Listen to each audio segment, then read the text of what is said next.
There's this strange thing that's happened with within the real estate world. Just so you know, full disclosure, I'm not a real estate agent. I'm not a broker. I'm no longer in the landlord business. I got out of that a long time ago. You know, I want nothing to do with really any of that industry, because I see where it's going, which is what this video is actually kind of be about. This is going to be a little boring, so just scroll on if you're not interested. I saw this thing where there's like a bunch of people in the real estate industry. They're kind of freaking out because they're looking at like, well, a lot of the brokers and the agents are getting cut out of the deal. Well, that would be the fastest way to find the values of all these properties, right? So, you know, remember, what would be disappearing in a free market economy is not wealth. It's the illusion of wealth. Okay, it's the delusion of shit for free, right? Remember, entitlement cuts both ways. It isn't just people on the left screaming, "We want free healthcare." It's everybody. Okay, everybody's desire for the unearned is what's caused a lot of the problems that we all experience now. The people, especially the people who do the work, right? Those of us out here in the real world who do all the fucking work, we're the ones who bear the brunt of everybody else's fucking entitlement, right?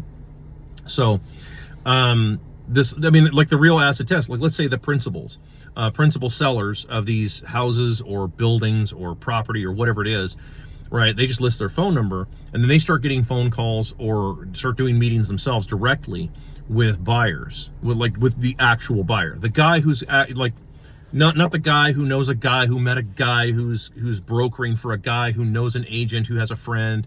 None of that bullshit. Okay, it's the actual buyer, right? Who, the end user, so to speak. Okay, this would be the person who says, yeah, hey, I'd like to buy that house, and I'm gonna actually move into it. I'm not buying it as some bullshit investment property. I'm actually going to move into it and like live there, right? Well, what most people would find, most of these principal sellers would find, is that they are way out of line with the market. Way out of line with market. Because, you know, people, I mean, like, this is the acid test, right? It's the eBay thing. How do you know what something's worth? Throw it on eBay, 99 cents, no reserve. That'll tell you what it's worth, right? I mean, people see it and they're like, wow, okay, it's only worth this much to me. I'm only willing to pay, you know, $35 for it. Well, that's it. So same thing applies to real estate. If people actually got honest feedback from the buyers, from the end users, because real estate is full of people, of middlemen that are just buying on spec. They're just buying something up to hold it, or worse, they're tying it up. You know, they get somebody to tie it up, and then they have X amount of time to try and find somebody else to buy it. So, and it creates this fake value aspect. Like, no, I can find a greater fool, right? So this is why it'll, you know, like, or, you know, I'm the buyer or assigns kind of thing. And it's why they'll do stuff like this, is because it's just greater fool theory. Just find a sucker willing to pay a little bit more, and then you make the money in the middle. It's arbitrage. That's all it is. So, well, if the buyers and the sellers were actually linked directly and they took out all those middlemen, then you'd find out that there's this huge gap. My hands are like way apart. There's this huge gap between the bid and the ask, to use a stock market analogy. Okay, this is a major problem. It's also a major problem for people who've been pyramiding properties.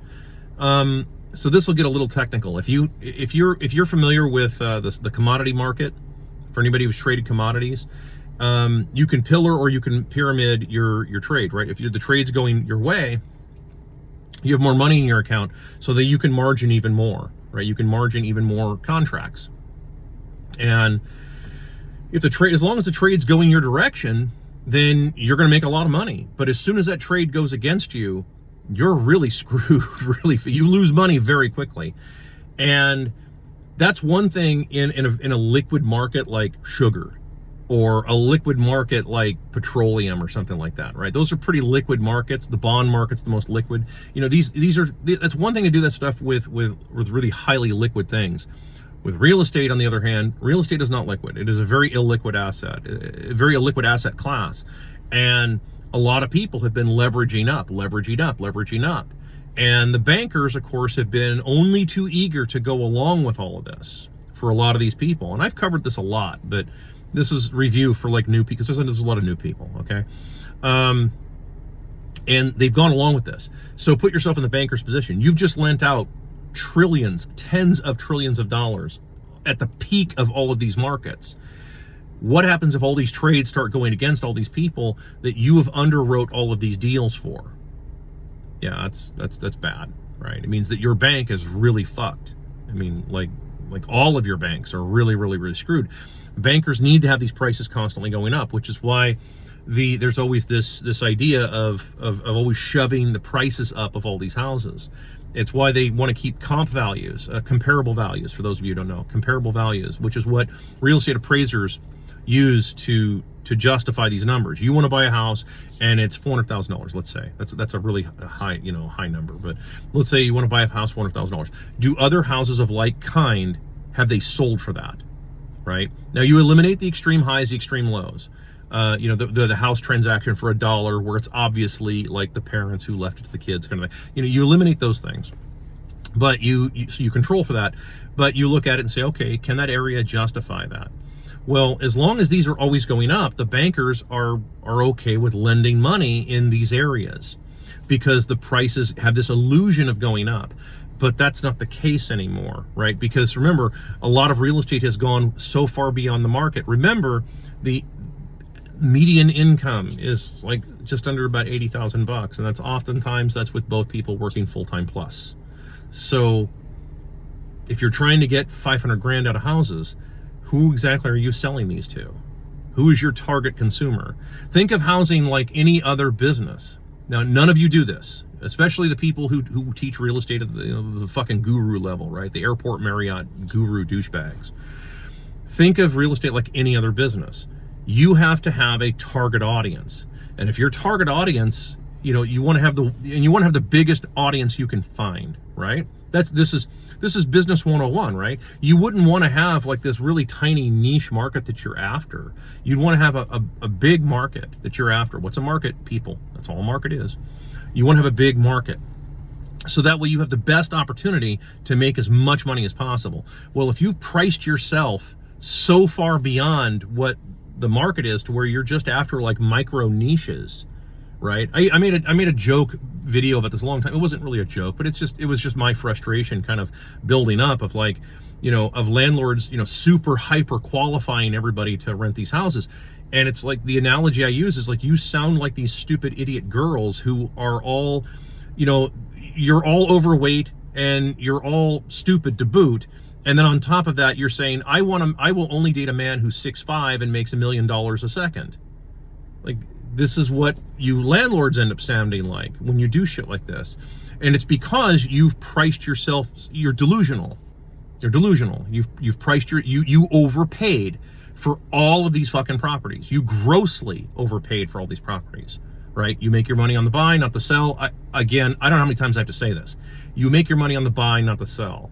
So when you buy your properties, you have to buy them at the right price to where you can actually have a target consumer. Does any of this making sense? For real, I have to ask this because I'll see the comments from people like, you don't know what you're talking about. Like, dude, I've been doing this for fucking years, man. I did this for fucking years, okay? I know what I'm talking about with this. You have to buy at the right price. And if you're just paying ridiculous retail prices for all this shit, and then you're expecting everybody else to just move in with it, it's like, dude, you're not meeting the market. You're trying to get the market to meet you. You're trying to drive the market. Wages suggest otherwise. Wages and overall lifestyle suggest otherwise. Not only that, all of the other costs associated with life have gone up significantly.